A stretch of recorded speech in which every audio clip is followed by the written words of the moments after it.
that we just stay in, 'cause in this kind of way. Halo semuanya, perkenalkan aku Anissa Intan. Come right on, Aku Fabiana Gunasari.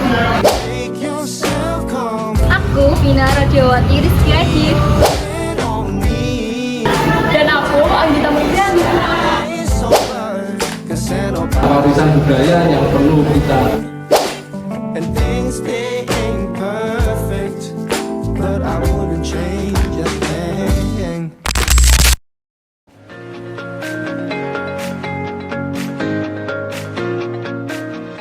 Assalamualaikum warahmatullahi wabarakatuh.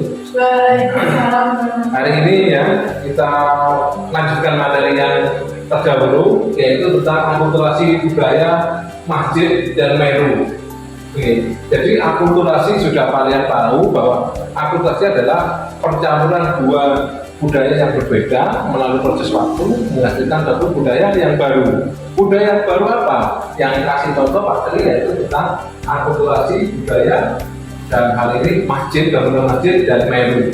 Nah, pertanyaannya dulu, ketika kita bicara tentang masjid, kalian sudah tahu masjid itu adalah tempat orang beribadah bagi umat Islam. Nah, Meru ini itu yang terjadi di Bali. Ada yang disebut bangunan Meru. Bangunan Meru ini dari bahasa Sanskerta yang namanya Meru itu artinya dari bahasa apa? Sanskerta. Ya, dari bahasa Sanskerta itu bahwa Meru itu adalah diartikan gunung. Gunung menurut persepsi agama Hindu itu adalah personifikasi gunung itu tertinggi. Seperti kalian Gunung Semeru, Mahameru itu mengatakan gunung. Nah, gunung ini tempat tertinggi para dewa. Jadi di Bali itu ada bangunan di pura namanya Meru. Bentuknya seperti ini kalau Meru itu. Ada beberapa tingkatan. Bentuknya seperti limas ini. Nah, bentuk yang seperti ini yang disebut dengan Meru ini. Ini Meru. Meru itu artinya gunung. Bentuknya limas. Tempat tinggi tertinggi itu jumlahnya ada 11 tertingginya. Dan ini punya makna masing-masing. Nah, ketika Meru dibangun oleh umat Hindu, dipakai untuk persembahyangan atau di sana pura. Jadi di pura di Bali itu ada yang disebut dengan Meru. Ya, nah di sini Meru adalah tempat tinggal para dewa. Setiap Meru berbeda. Ini tempat tinggal dewa A, dewa B gitu. Ini berbeda.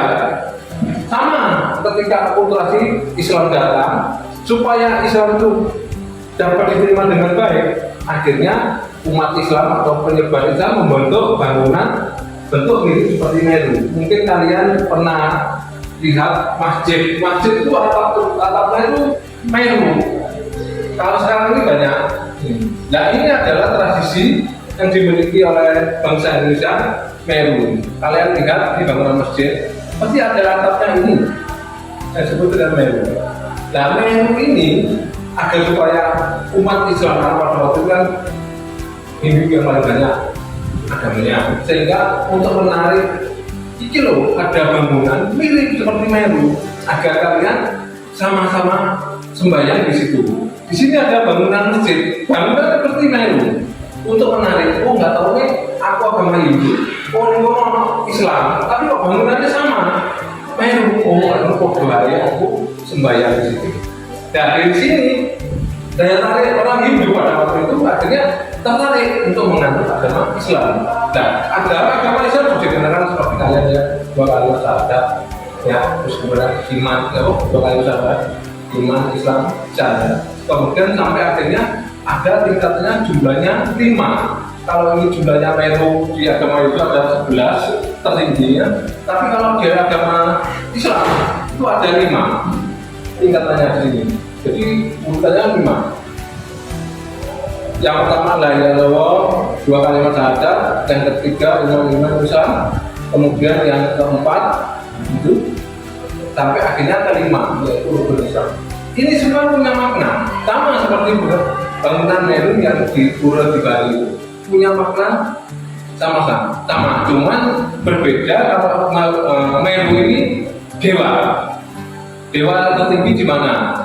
Kalau di agama Hindu ada namanya Trimurti.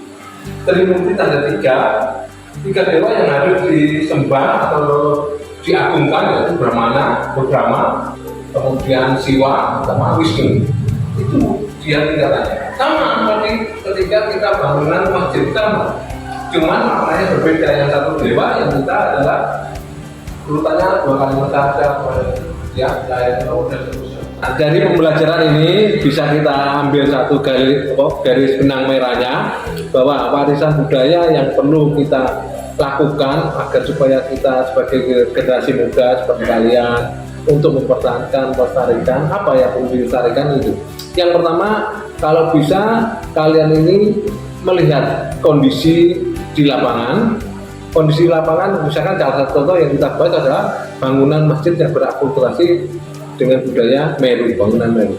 Nah, di sini bagaimana kesan kalian, sarannya agar supaya kalian menjaga apa? Ya kalian harus mempertahankan, mempelajari apa yang sudah saya terangkan tadi. Terus yang kedua, ikuti perkembangannya, bagaimana masjid ini yang aslinya seperti ini yang dulu secara tradisional masih dipertahankan, jangan sampai dirubah. Tradisi budaya ini yang perlu kalian ketahui agar kita tidak sampai meninggalkan budaya tradisi nenek moyang kita. Padahal budaya nenek moyang itu yang baik ya kita ikuti. Tapi kalau yang melanggar, misalkan dalam melanggar akidah dan seterusnya, ya kalian bisa protes, artinya memberikan masukan. Yang terpenting adalah kalian harus ke lapangan melihat secara langsung. Itu salah satu warisan budaya dalam hal ini adalah bangunan masjid yang berakulturasi dengan budaya bangunan Meru. Tapi kalau kita dalam bentuk skupnya besar, misalkan candi, nah candi itu bisa kalian lestarikan. Kalian lalu berkunjung ke sana, kemudian kalian melihat kondisi candi itu bagaimana. Kondisi candi ini bisa menjadikan suatu wisata, bisa sebagai bagian pembelajaran agar kalian dapat wawasan baru tentang candi ini untuk pengembangannya. Pengembangan diberdayakan untuk ekonomi misalnya, wisata nggak apa-apa. Nah seperti ini bangunan masjid Meru yang masih mempertahankan. Nah di situ apa? Mungkin di sekitar itu kalian bisa buat apa? Kayak bukan home industri ya, kreativitas ya tentang bangunan Meru seperti ini dong. Oh ini dong apa? Jualan apa Islam ya, misalkan tasbih, kopiah dan seterusnya yang ada lingkungannya di lingkungan masjid. Mungkin itu yang perlu dikembangkan, disarankan bagi saya sebagai seorang guru, pernah juga melakukan penelitian. Kalian sebagai generasi muda bagaimana mengembangkan, memberdayakan masjid yang berakulturasi ini untuk kegiatan ekonomi. Ya, itu aja. Terima kasih.